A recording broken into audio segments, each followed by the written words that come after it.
sangat fatal yang dibawakan oleh dunia proposisi, di mana pertama mereka tidak pernah menjelaskan bagaimana sistem demokrasi atau prinsip demokrasi ini perlu dikorbankan, padahal ini hal yang sangat fatal Dewan Juri yang terhormat. Kedua, mereka tidak pernah menjelaskan bagaimana politisi akan tidak serasional itu untuk memberikan kewenangan kepada influencer untuk bisa menyampaikan apapun mereka inginkan sesuka hati, dan pada akhirnya ini akan mengefek kepada kredibilitas mereka. Dan ketiga, mereka tidak pernah menjelaskan bagaimana info yang diberikan oleh politisi melalui kebijakan politisi ini akan memberikan dampak atau memiliki sudut pandang sama kepada seluruh masyarakat yang ada dalam Indonesia ini. Dan kami percaya bahwa apa argumen yang mereka berikan adalah argumen yang sangat asumtif Dewan Juri yang terhormat, dan akan berlanjut kepada status quo saya. Status quo sekarang mengatakan bahwa pada zaman sekarang saat media ini sudah berada di mana-mana, media sosial berada di mana-mana, mereka dapat memberikan informasi yang ada seputar dunia dan terlebih dengan mudahnya akses untuk menggunakan media sosial yang pada akhirnya banyak orang akan menggunakannya. Dan kami percaya banyak orang yang mempromosikan sesuatu melalui media ini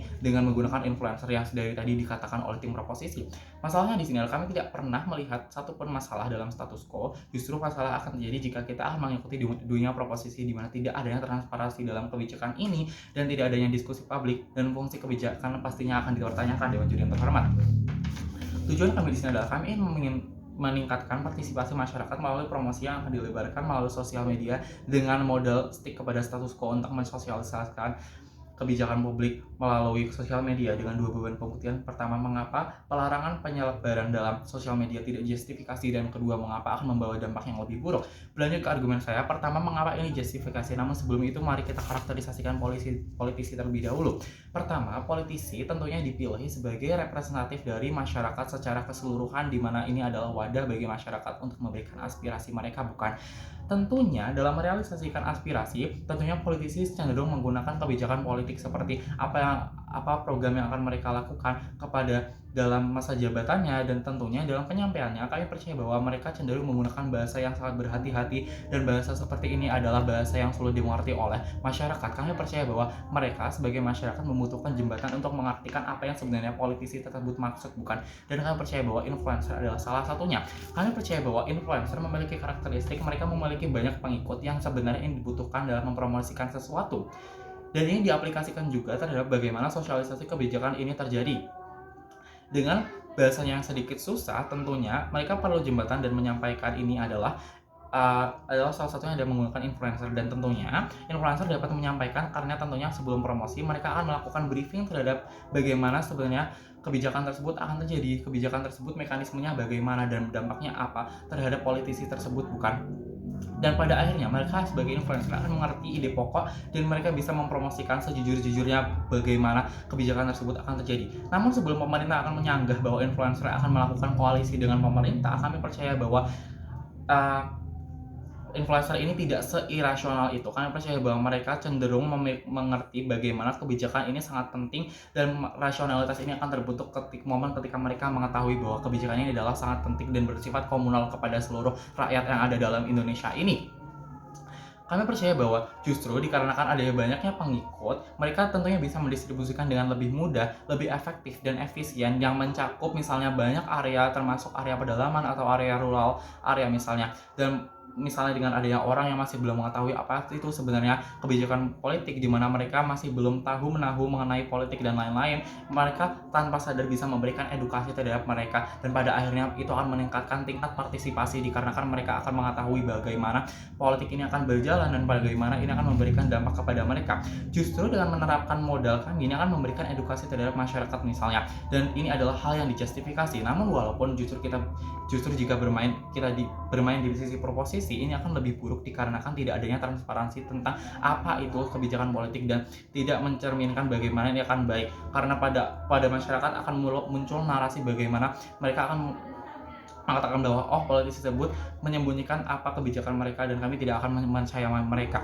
Kami percaya bahwa dengan adanya larangan ini tidak mencerminkan bagaimana prinsip demokrasi berjalan dalam masyarakat sama sekali, di mana kita sebagai politisi atau influencer tidak memiliki atau dicabutnya hak kita untuk mengekspresikan kebijakan kita, yang sebenarnya ini adalah kontribusi kita terhadap negara, dan pada akhirnya ini akan merenggut hak dan kebebasan berekspresi, dan pada akhirnya ini adalah hal yang immoral. Dan kami paham bahwa jika oposisi akan mengatakan bahwa politisi akan menyuap atau menggunakan influencer sebagai boneka mereka, kami percaya mereka tidak irasional itu dan adanya counterbalance dari masyarakat sepertinya ada berita dan pada akhirnya bisa melakukan condemn kepada politis tersebut setelah melakukan penyuapan misalnya. Dan sebenarnya influencer tersendiri memiliki obligasi moral untuk memberikan info sebaik mungkin karena itu adalah salah satu tugas dari influencer untuk memberikan detail seakurat mungkin tentang apa yang akan terjadi kepada masyarakat. Dan kami percaya bahwa mereka tidak akan seirasional itu. Kami percaya kedua, influencer memiliki kepercayaan dari masyarakat yang memberikan masyarakat memiliki kecenderungan untuk mengikuti apa yang akan dikatakan oleh influencer. Bagaimana influencer setelah mempromosikan apa itu kebijakan politisi tersebut, masyarakat akan memikirkan, oh bagaimana influencer ini melakukan hal tersebut, dan pada akhirnya ini akan menjadi tren positif dan pada akhirnya ini akan memicu partisipasi masyarakat untuk melakukan hal ini dikarenakan adanya influencer yang mereka percaya melakukan hal ini, dan ini adalah hal yang sangat baik Dewan Juri yang terhormat. Walaupun oposisi akan mengatakan bahwa ini tidak efektif dikarenakan adanya kontroversi, justru ini adalah hal yang kita butuhkan, di mana ini adalah sebagai bentuk check and balance kepada politisi itu tersendiri, bagaimana kebijakan yang akan mereka keluarkan itu adalah kebijakan yang sudah baik atau belum, di mana masyarakat akan melakukan atau memberikan argumen mereka dalam kolom komentar yang ada dalam sosial media, dan pada akhirnya politisi akan sadar bagaimana mereka harus membenarkan atau memberikan kebaikan yang akan mereka salurkan melalui kebijakan politik mereka. Kami percaya bahwa politisi juga membutuhkan kepercayaan dari masyarakat dan akuntabilitas, bukan Dewan Juri yang terhormat. Kami percaya bahwa hal ini dapat direalisasikan dengan proyeksi melalui sosial media mengenai apa program yang akan mereka lakukan dalam masa jabatan mereka. Bagaimana nanti ada transparansi dalam kebijakan politik mereka dan masyarakat bisa mendeterminasikan bagaimana kebijakan itu sebenarnya baik atau tidak bagi mereka, dan bagaimana orang tersebut atau politisi tersebut bisa memenuhi kontak sosial. Momen ketika masyarakat sudah percaya adalah momen ketika akuntabilitas politisi tersebut akan naik dan melunjak, dan pada akhirnya masyarakat akan menganggap bahwa politisi tersebut adalah orang yang memiliki kredibilitas dan meritokrasi untuk menjadi sebuah politisi, dan pada akhirnya dengan bangga kami menolak mosi ini. Terima kasih.